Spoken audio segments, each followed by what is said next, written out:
SCP-106, a Keter class, maybe terminal. He can go through anything, that's what it says at least. So, the problem with 106 is he's a little bit free. SCP Foundation, I will tell you this much.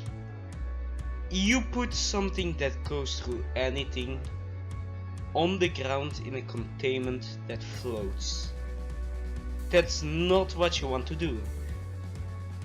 What I suggest you do is you keep the box that floats, but you make something happen in the box. If you all recall, when you go in an airplane and you jump out, before you do that you need to go and do a test. They put you in this chamber where it blows wind, so you float a little bit. Now, why don't they do this with 106? They have the budget, they have everything for it, because it's a real danger and don't underestimate it. So why don't they do that with 106? Let him float so he can't touch the ground. I have thought about like that he's too heavy to let float, but it's a man that grows, so it's more like a withered zombie-like creature, so I don't think it weighs much.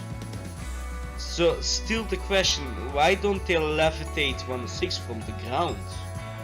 This is how to contain 106. This is the title of the video. This is how you contain 106. You let a creature float, not a box. It can go through the box. If it floats itself, it can't land. It won't land. Keep it up in the sky. Now, containment breach. It will drop. Okay, I get it. Still the box is holding it, so meh. It's just 106 would be much and much better off when you let it float. You don't need to make his containment float, you need to let him float. That's what it is. Hope you all like this video. I'm gonna let you see some of the documents of 106, and I made a little animation for you to feel how he captures his prey items and D classes. I used my Gmod character, don't be mad at me, but yeah. So this animation is when 106 takes his target, he punches them and he takes them to this pocket dimension. Now I'm gonna show you some of the pocket dimension. So this is the idea of letting him float.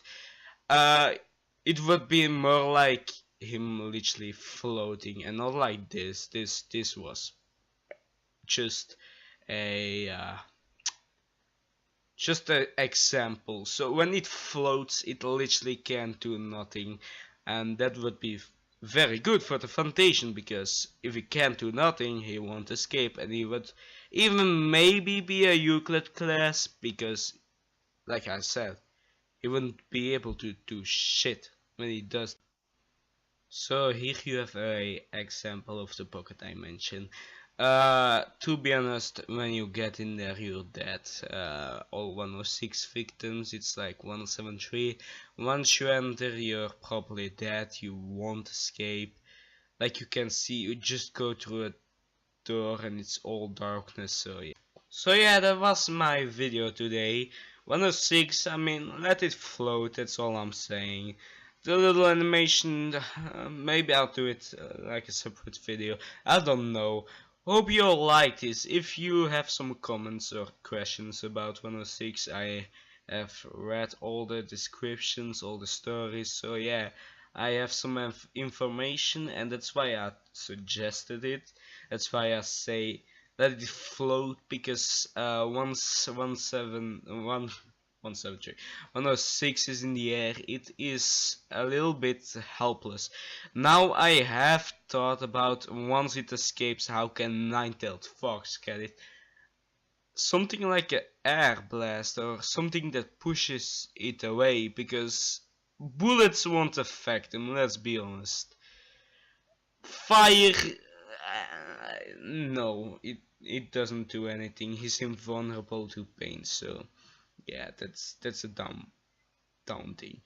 What I really should chest is like some kind of pyro air blast in SCP's, yeah, in SCP, because once 106 is escaped and you could just like blow it back to a wall whenever it comes close and put it back in his containment by blowing it in there. I mean, that would be very effective. If you want more, I may do 049s. That's all up to you though. I won't do that if this gets no views and no likes, so yeah.